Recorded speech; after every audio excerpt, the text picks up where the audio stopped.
Bogatiji i sadržajniji društveni život paraćinskih penzionera omogućen je 30 godina unazad, između ostalog i osnivanjem kluba za stare, u kome je danas taj jubilej na svečani način i obeležen. Posebno nam je čast kada smo doživjeli taj jubilej 30 godina i trudili smo se da zaista na najprikladniji način obeležimo to. Naš klub uglavnom radi preko sekcija.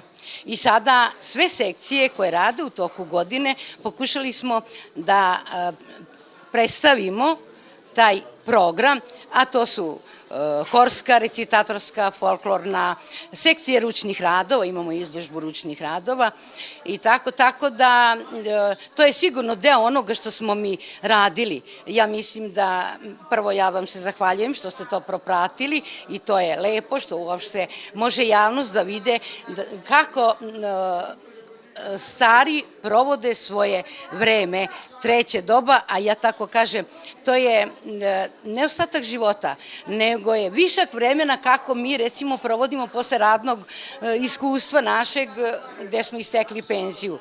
I moj zaključak da to radno vreme, odnosno iskustvo, je na najbolji mogući način iskorišćen.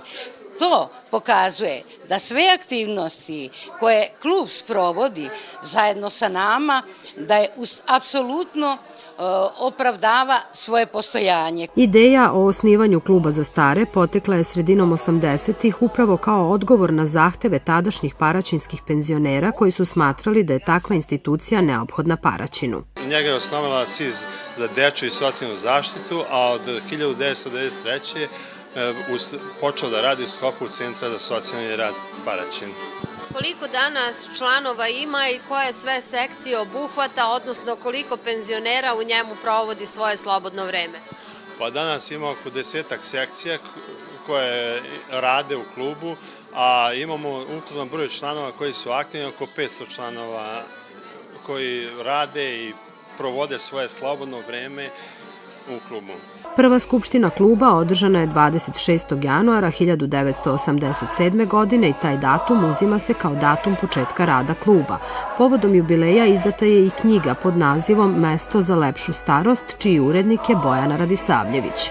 Hteli smo da zabeležimo i da sve to ne bude prepušteno nekom zaboravu i sama knjiga hronološki prati osnivanje, nastanak i razvoj kluba, kako je on zapravo se razvijao kroz različite forme, pravne forme, ali i kroz razne sadržaje koje je imao, kako je obogaćivao svoje te klubske sadržaje, zatim prati sve one ljude koji su bili članovi kluba, kao i sve prijatelje i saradnike u klubu. I s obzirom da imamo dosta materijala, kako fotografija od nastanka kluba do sada, imamo dosta i drugog nekog materijala, kao što vidite, ručnih radova, nekih drugih stvari, sve ono što je na neki način predstavljalo, da kažem, taj materijal koji se ticao aktivnosti kluba, smatrali smo da to može da bude zaista dovoljno i da bude neka dodatna vrednost ovoj knjizi. Osim rada u mnogobrojnim sekcijama, mogućnosti bavljenja hobijem,